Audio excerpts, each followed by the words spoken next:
और खबरों में आगे बात करते हैं मेरठ की, जहां पर पूर्व मंत्री याकूब कुरैशी की मीट फैक्ट्री में डकैती। बड़ी खबर आपको बता रहे, जहां पर सुरक्षा गार्ड को बंधक बनाकर 1.5 करोड़ की डकैती की गई है। 6 बदमाशों ने हथियारों के बल पर यह डकैती को अंजाम दिया है।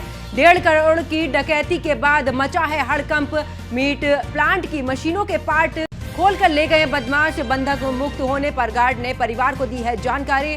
22 महीने से अवैध संचालन मामले में बंद पड़ी है फैक्ट्री। पहले भी बंद पड़ी फैक्ट्री को बदमाशों ने बनाया था निशाना। लोहिया नगर थाना क्षेत्र में स्थित है मीट फैक्ट्री। डकैती की ये घटना वरिष्ठ अधिकारियों के सुपरविजन पर उठाती है सवाल। पिछले 2 आईजी मेरठ जोन का रिकॉर्ड देखा जाए तो पुलिस कप्तान से ज्यादा सक्रिय नजर आए थे पूर्व के आईजी, और अपराधियों से सीधा लोहा लेते थे पूर्व के आईजी। यूनियन के अपराधियों, और साथ ही बता दें कि इस दौरान अगर बात की जाए तो अपराधियों पर यूनियन के अधिकारियों के साथ भी इस दौरान खुलकर कार्रवाई की जाती थी, और यूनियन के अधिकारियों के साथ मिलकर बनाते थे इस दौरान रणनीति।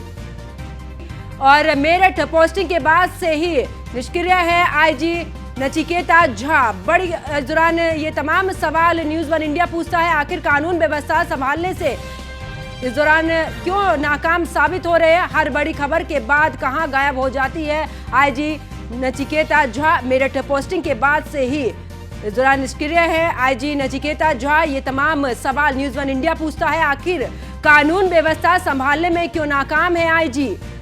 ये ऐसे सवाल हैं जो ये इस दौरान खड़े होते हैं कि आखिरकार इतनी बड़ी वारदात हो जाती है, बावजूद उसके अभी तक कोई भी कार्रवाई नहीं। मेरठ पोस्टिंग के बाद से ही निष्क्रिय है आईजी नचिकेता झा, और आखिरकार कानून व्यवस्था संभालने में क्यों नाकाम है आईजी। ऐसे ये तमाम बड़े सवाल न्यूज़ 1 इंडिया पूछता है कि हर बड़ी खबर के बाद जो घटना होती है उसके बाद कहां गायब हो जाती है आईजी नचिकेता झा। क्योंकि जिस तरीके से कानून व्यवस्था की बात की जाए, बड़े दावे किए जाते हैं, लेकिन जिस तरीके से अब 2 वारदातें हुई हैं, इन वारदातों में किस तरीके से आईजी गायब हो जाती है, इसको लेकर बड़े सवाल खड़े होते हैं।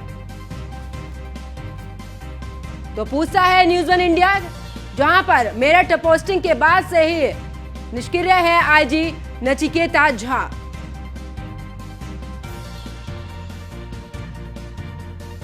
और इसी खबर पर ज्यादा जानकारी के साथ मेरे सहयोगी अतुल शर्मा मेरे साथ में लाइव जुड़ चुके हैं। अतुल, अगर बात की जाए तो इस दौरान मीट फैक्ट्री में जिस तरीके से डकैती हुई है, और बार बार देखा है कि आईजी इस दौरान निष्क्रिय भी रहते हैं, क्या कुछ ऐसे सवाल, क्योंकि न्यूज़ 1 इंडिया भी पूछता है कि आखिरकार बड़ी बड़ी वारदातें मेरठ में है, कैसी कानून व्यवस्था है। देखिए, कहीं ना कहीं अगर बात की जाए, भगवान भरोसे मेरठ पुलिस नजर आने लगी है। कहा जा सकता है कि ये वही मीट फैक्ट्री है पूर्व मंत्री की, जहां पर डकैती की वारदात को अंजाम दिया गया है और बदमाश मौके से फरार हो गए।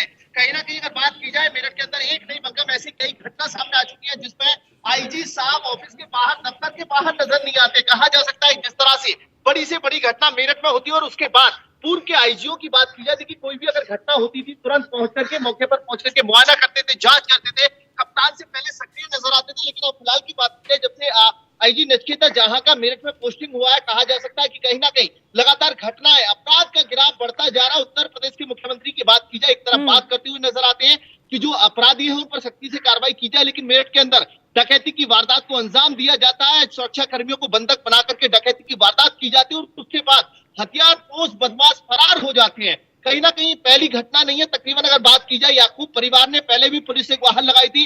तकरीबन कई बार ये घटना हो चुकी है। न्यूज़ 1 इंडिया सबसे पहले एक्सक्लूसिव तस्वीरें दिखा रहा है। ये वही फैक्ट्री है जहां पर डकैती की वारदात को अंजाम दिया गया है। जो बदमाश है वो फरार हुए हैं। ये वही मीट फैक्ट्री है जहां पर डकैती की वारदात हुई है। उसके बाद अगर पुलिस की बात की जाए, पुलिस खाना पूर्ति करती हुई नजर आ रही है। सुरक्षा कर्मियों की तरफ से एप्लीकेशन दी गई है, में डाल करके बैठी हुई नजर आने लगी है। कहा जा सकता है कि जिस तरह से लूट के डकैती की वारदात करने के बाद बदमाश मौके से फरार हुए, तकरीबन याकूब कुरैशी की 63 करोड़ की संपत्ति को पुलिस ने कुर्क किया है। ये वही फैक्ट्री है जिसके कीमत लगभग 7 करोड़ पुलिस के सूत्र बता रहे हैं। 7 करोड़ से ज्यादा की संपत्ति को पुलिस ने कुर्क किया। और उसके बाद अगर बात की जाए तो यहाँ पर डकैती की वारदात होती है।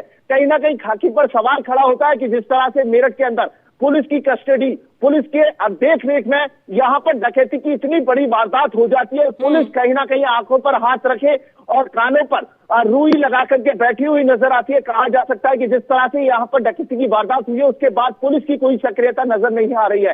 कहा जा सकता है कि 1.5 करोड़ से ज्यादा का सामान याकूब परिवार बता रहा है, जिसको यहाँ से लेकर के जो बदमाश है वो फरार हुए हैं। 6 बदमाश बताए जा रहे हैं जिनके पास हथियार से सुरक्षा कर्मियों को बंधक बनाया गया है। और उसके बाद अगर बात की जाए तो कहीं ना कहीं पुलिस अभी तक किसी भी तरह की कोई कार्रवाई करती हुई नजर नहीं आ रही है। यहाँ सुरक्षा कर्मियों उनसे बात करने का प्रयास करेंगे जिस तरह से डकैती की वारदात हुई है। और उसके बाद कहा जा सकता है कि मेरठ पुलिस मामले को ठंडे बस्ते में डाल करके बैठी हुई है। मुकदमा दर्ज हो चुका है, किसी भी तरह की कोई प्रक्रिया पैरवी यहाँ देखने को नहीं मिल रही है। 1-2 पुलिस कर्मी जो जांच कर रहे हैं, लेकिन कहा जा सकता है आला अधिकारी, उच्च अधिकारी, ठंड का मौसम है, ठंड का सितम पश्चिम उत्तर प्रदेश में जोरों से है और उसके चलते अगर बात की जाए तो अधिकारी भी ठंड का मजा लेते हुए घर में नजर आ रहे हैं। क्या नाम है आपका?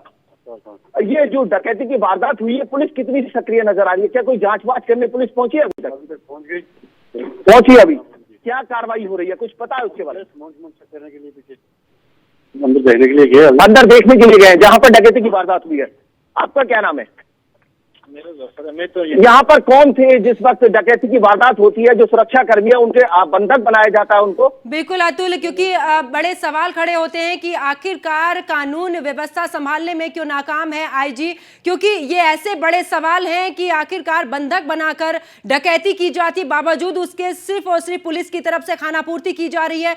यानी कि अभी तक की बात की जाए, जब सुरक्षा की मुहैया कराने की बात कही गई थी तो आखिरकार सुरक्षा मुहैया क्यों नहीं कराई गई है? और आईजी पर भी सवाल खड़े होते हैं कि आखिरकार इस दौरान अभी तक आईजी यहां पर पहुंची भी नहीं है। बहुत बहुत शुक्रिया अतुल हमारे साथ जुड़ने के लिए, विस्तारपूर्वक जानकारी देने के लिए।